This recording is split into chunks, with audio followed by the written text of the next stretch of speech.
What is up, YouTube? It's Kingfisher745, and in this video, we're going to take a serious look at Moondragon in PvP. I'll discuss some of the problems that I had with her, but still try to give her her due.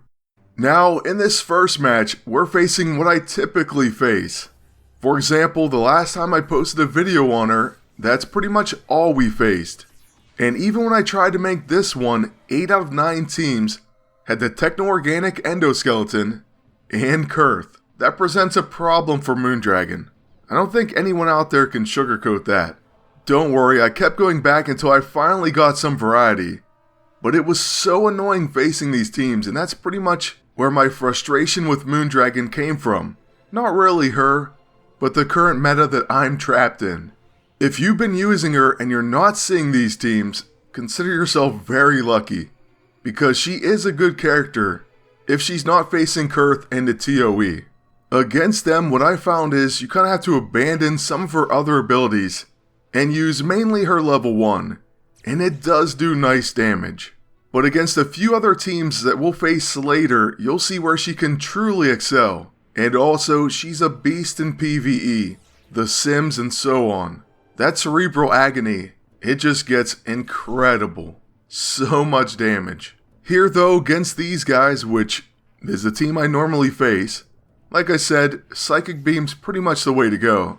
And hey, she is going to get a knockout, so we will take it. After that, when it comes to this matchup and some other matchups, Cloak and Dagger basically carry my team, so this may once again be the case. The only other thing that I should address is yes, Psychic Suppression does annoy me. I wish it did more than it actually does. Once we make it back to Moondragon's turn, I'll show you once again, it's not that we're not trying. It just doesn't have an effect against these two. So let's go ahead and use that Psychic Suppression on the enemy agent. We've tried it on Kurth before, I've seen it go on her, but it doesn't actually seem to do anything. So on a Techno-Organic Endoskeleton wearing agent, let's go ahead and use that ability. Alright, so let's see what happens. Just to show you all. We kind of know what happens. So there he is, he has it. It does show up. But then we'll use Psychic Push. Another free action. Like I said, against most characters and in PvE, that's amazing. Against these two, it doesn't stick and our actual attack can't land. So I mean, if you're only facing these two and Cloak and Dagger, it kind of sours you on the character. Hope you see where I was coming from.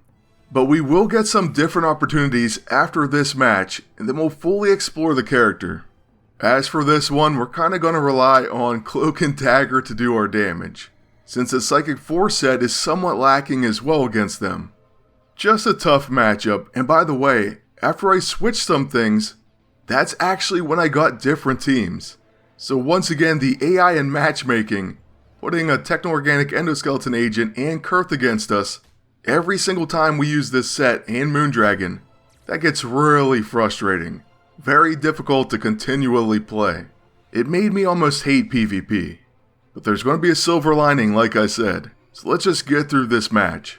Kurth is really close to being knocked out, and then the enemy agent's going to take a little more attrition to get knocked down. Unfortunately, another thing that usually happens against this team is Moondragon gets knocked out at some point. It's almost a 100% chance when I'm facing them. Still though, we do manage to beat them almost every time. Maybe we lost 1 out of 12.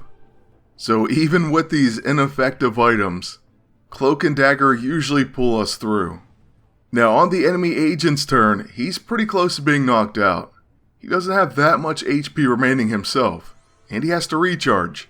So Kurth goes down, and then with C and D, we'll just use their level 1. My agent has to recharge, and the enemy, the evil enemy, finally goes down to dots. And they are evil because they are ruining my time trying to use Moondragon. Now this next team tried a different approach. They still have Kurth, don't get me wrong. But no Techno-Organic Endoskeleton, and I believe they went very high attack. So at least this type of team using the same exact characters give us some sort of reprieve. This I figured I can work with, and at the time I didn't think I was getting any other type of team up. So it was C&D and Kurth, or nothing at all. The enemy agent's also trying to drain our stamina, and he has the injector to restore his. So he's kind of set up against that type of offense. Fortunately for us, we're not really relying on that. We actually switch it up completely. We finally stopped using the Psychic Force set, so we could hopefully get some different teams. And out of the gate, we get a huge counter from Moondragon, and we can use her level 9. That's a pretty decent knockout. So hey, she's getting a chance to shine. It gets even better though, we're still not really using her. And hopefully you'll see what we mean in the next match. But at least Cloak and Dagger can take Cerebral Agony. And the numbers that I've seen from that, in PvP and PvE, absolutely blew me away. Maybe I was hallucinating, but I thought I saw it take 12,000 HP. Like I said, I need to pay more attention in the future maybe. But let me know what you've seen in the comment section below. I think that's probably one of the highest dot damages in the game, if not the highest. Anyways, we'll get to the bottom of that at some point. We do still need to do an All Hail the King episode for her. But anyways, after my agent uses the Blackest Void, it's going to once again be Moondragon's turn. Unfortunately, she has to recharge. So that was definitely a shame. So back to Kurth, and she's almost knocked out. So close to death. With C&D, we'll use Child of Darkness, followed by a Pitch Black. And this is going to easily knock her out. So going back to their Cloak and Dagger, they use a Pitch Black and almost win the match. That would have been incredibly disappointing. And sadly, Moondragon is knocked out. It always seems to occur against this exact team. I just don't know what it is. Still though, after using Child of Light, we should get a big finish with the Shot in the Dark. So let's go ahead and use that level 6. Well, not as big as we've seen, but it'll do the job. Now this third and final match, I think really gives her a chance to show off some of the things that she can do, and that make her pretty cool. We first of all are facing a Spitfire team, something we normally see a lot, but since putting Moondragon on, we don't see it that often. And also to be quite honest with you, Spitfire can take her down pretty fast. In this case though, they all go after Cloak and Dagger. It was looking pretty bad for them, I have to say. The We Will Win kills us, but Voracious Vixen misses, and I know at least we're intangible now. So Psylocke misses as well, but the enemy agent will take them down. So I thought, great, we're starting out a man down, and we have a Moondragon that I think is only level 12. So can we beat this team? I go with what I think was my only option and use the Blackest Void. This does cause Psylocke to basically waste her next turn. Then, the enemy agent doesn't have the Techno-Organic Endoskeleton, so we're just going to go right to Psychic Push. And then it was around this point where I thought, okay, Spitfire's going to take us out. We have to stop her. So let's use a Psychic Cage on her. Yeah, let's see what that does. So after throwing up the cage, we then can still use our level 6. So here comes one of my favorite things she can do, a Mental Blast. Now sadly it doesn't hit Spitfire, but it does affect the enemy agent and Psylocke. Then on Spitfire's 2 turns, well, she's stuck in a cage, so she can't even act. Perfect. Now we have some life.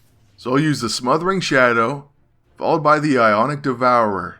We're at least going to place a spare on the enemy agent and Psylocke, the enemy agent being the most important one, even though he probably won't heal. Psylocke also does very little to my agent, and we absorb her energy. So the dots are rolling now. Psylocke does get to do a lot on her turn though, so she does a pretty decent hit to Moondragon. Once again, I figured, let's go ahead and use our Psychic Push, it is a free action. And then we're actually going to go to her level 1. A pretty solid hit, and we're going to put that all on the agent. If we can do a nice amount of damage, his dots should finish him off. So you see that his Cerebral Agony, there it is, it did a big amount of damage, huge in fact. So he had no chance of survival. If you can go back and pause it, it says 12,042 HP. insane. So Moondragon has done her job. Even if Spitfire does go after her and they take her down, we're probably going to win because of her. Okay, well she does finish her off, so with my agent, remember Spitfire doesn't have any dots unfortunately, but Psylocke should be getting taken out. And a Bruiser Elite E-ISO agent versus Spitfire. I like my chances. We decide to use the Oni Breaker, and once again Psylocke tries to hurt us but does no damage. She takes Absorb Energy instead, and she almost knocks herself out. Then she's going to use Mental Coordination. Okay, well Spitfire I forgot actually does have dots. The Smothering Shadow is incredible. You all were probably wondering, what's he talking about? She does have dots. Sometimes I get wrapped up in the whole recording and I miss something that's right there in front of my eyes. And on her attacks, of course, she's going to take a lot of Absorb Energy. So that does end up knocking her out. Psylocke tries to join in and she's almost knocked out herself. Well, we're going to use the Ionic Devourer and that's how this one's going to end. So there it is, a little better look at Moondragon. And depending on who you face, she can be an absolute beast. Anyways, I do hope you enjoyed this video and I want to thank you all for watching. If you can, please leave a like, comment, and subscribe. Then until next time, good luck and take care.